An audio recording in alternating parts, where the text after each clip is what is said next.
8 minutes pour vous parler de l'évaluation de la qualité de la participation du patient. Pas besoin de vous dire que c'est une totale gageure. Donc, j'ai quand même pris quelques libertés de l'orienter d'une certaine façon, ma présentation. Là, ici, vous avez un tableau qui résume les différents niveaux d'implication des patients. Pour certains d'entre vous, vous l'avez déjà vu. Je ne vais pas passer trop de temps dessus, mais c'est juste pour vous montrer qu'effectivement, on peut passer de l'information jusqu'au partenariat et la co-construction. Puis c'est vraiment là-dessus qu'on veut vraiment mettre l'emphase dans cette présentation aujourd'hui, et que ça peut se faire évidemment non seulement dans les soins directement, que aussi au niveau de l'organisation pour améliorer la qualité et la sécurité des soins, et aussi sur les politiques de santé. Donc, mon focus de ma présentation là, va vraiment se faire sur la dernière colonne, qui est donc celle du partenariat. Oups, là, je vais trop vite, là, c'est ça?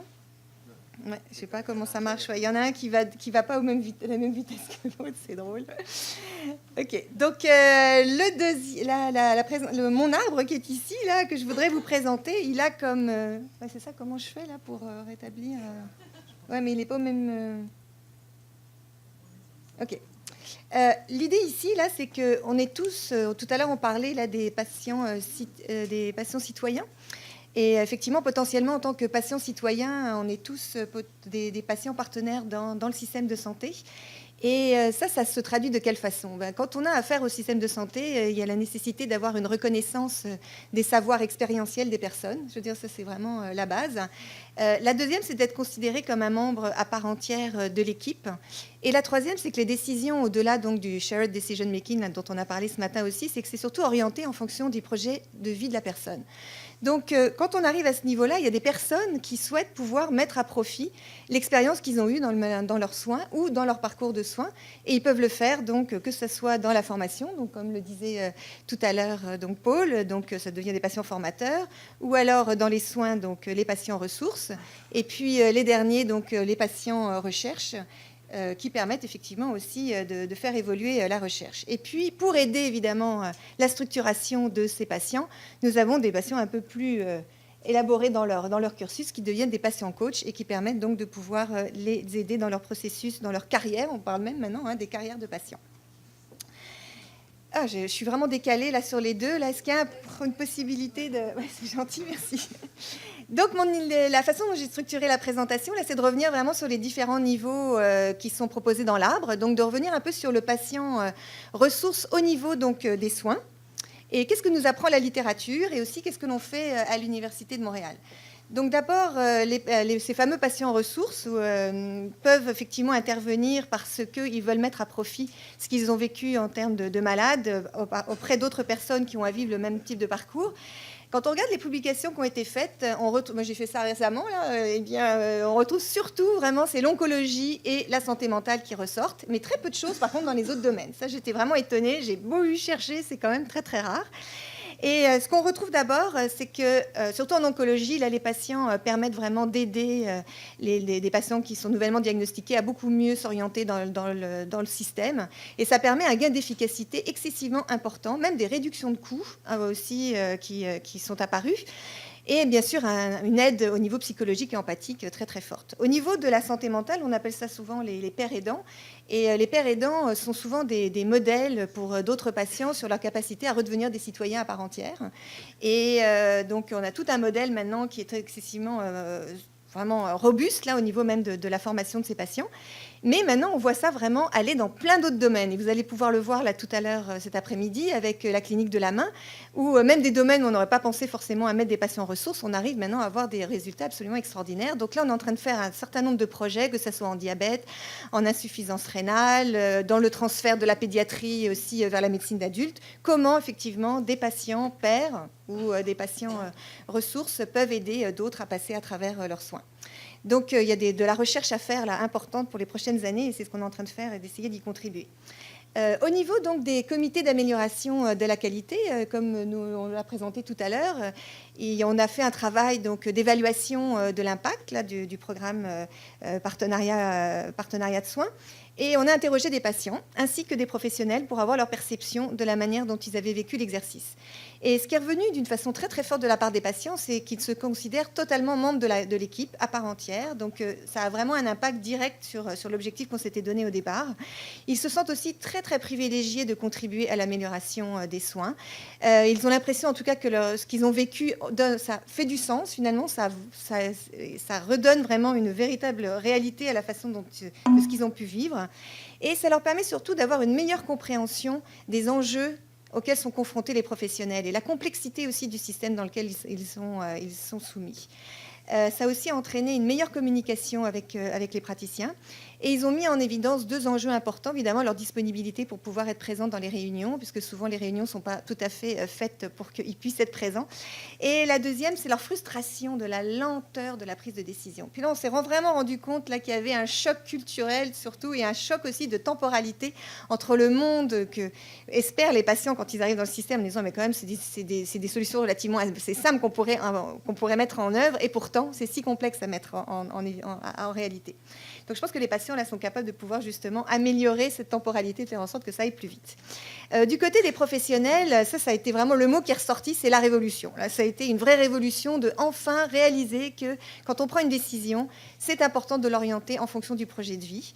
Ils ont aussi remarqué l'effet domino, c'est-à-dire que comme les équipes sont tellement passionnés et positifs sur ce qu'ils viennent de vivre, que d'autres veulent absolument embarquer. Donc, c'est exactement ce qu'a vécu HMR. Une autre chose importante, c'est vraiment le renforcement de la collaboration entre les médecins et les gestionnaires. Donc, ça permet justement d'améliorer tout ce qui est la gouvernance clinique. Tout ce qui est le témoignage des patients qui finalement permettent vraiment d'ouvrir les yeux d'une façon différente et de concevoir une problématique avec des solutions aussi qui sont beaucoup plus réalistes. Ce qui est ressorti évidemment, c'est l'encadrement, comme le disait donc Sylvie, de la direction de collaboration partenariat patient comme étant essentiel, le soutien de la haute direction, la présence évidemment aussi des leaders de collaboration en établissement, et d'avoir un chargé de projet. Ça, je pense aussi, ça c'est une pierre angulaire non négligeable. Et ce qu'on apprend aussi avec la science là, de l'implication, l'engagement des patients, c'est que ça ne se fait pas comme ça, quoi. C'est-à-dire qu'il faut des patients ressources, les former, et aussi ainsi que les équipes. Et ce qui a été mis en évidence comme limite, c'est la lourdeur finalement du dispositif. Il faut travailler sur faire en sorte que ça soit le plus facile possible à intégrer, et la difficulté de coïncider encore les agendas. Récemment, il y a eu une étude qui est sortie. Il y a plein d'études qui sont sorties sur quel est l'impact des patients sur la qualité. J'en ai choisi une, la dernière qui est sortie. Et il y avait 4 dimensions qui ont été traitées, là, qui étaient l'élaboration de critères de qualité, la conception et l'organisation des processus, la participation au comité de qualité et le projet d'amélioration de la qualité.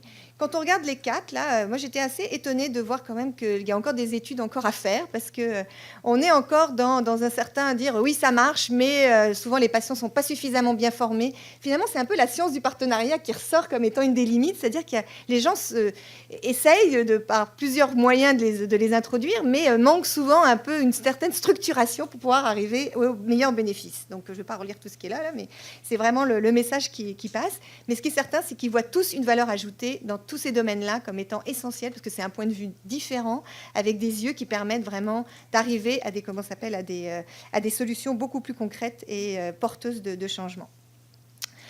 Finalement, il y a aussi tout ce qui est la gouvernance d'un établissement. Donc, vous savez que les comités des usagers sont une pierre angulaire dans notre système au Québec, qui a tout un travail à faire d'arrimage entre les comités des usagers et tout le travail qui est fait avec le partenariat patient. Donc, il y a toute une réflexion à faire pour les prochaines années. Et il y a eu un travail extraordinaire qui a été fait au C3S de l'énergie, où il y a eu la volonté, dans le cadre justement d'un projet financé par la Fondation canadienne d'amélioration des services de santé, d'avoir des patients ressources à tous les niveaux de gouvernance de l'établissement. Et là, on est en train de faire l'évaluation de ce très, très beau projet.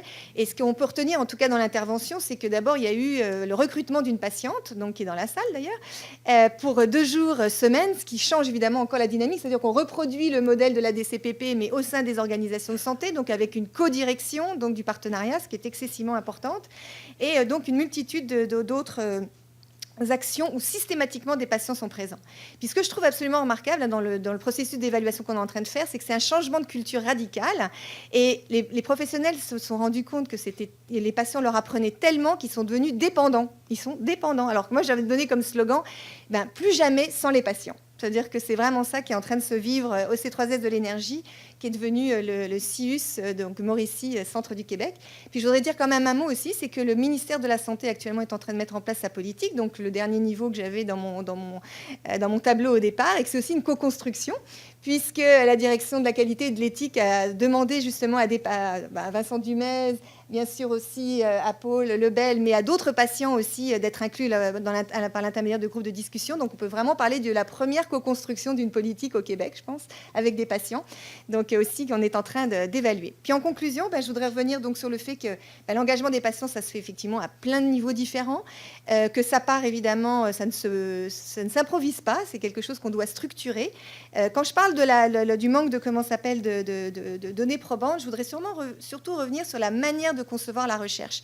Je pense qu'il faut qu'on change la manière de faire, c'est-à-dire que dès le départ, il faut qu'on travaille simultanément entre les professionnels de ce que c'est que le partenariat avec les patients, et en particulier le partenariat, comme on l'a vu à l'Université de Montréal, les milieux de pratique et les chercheurs, pour qu'on construise aussi ensemble les interventions, qu'on construise aussi ensemble l'évaluation des projets, et que justement on arrive à cette boucle dont on parlait aussi à la première séance, qui est la rétroaction, en disant mais comment on peut améliorer au fur et à mesure, comme dans un laboratoire vivant, la manière d'avoir un partenariat qui soit encore plus prometteur et qui permette d'avoir des lieux qui sont encore plus humains et qui permettent de pouvoir à la fois faire en sorte que les équipes soient heureuses d'aller travailler, puis que les patients aussi aient des expériences exceptionnelles.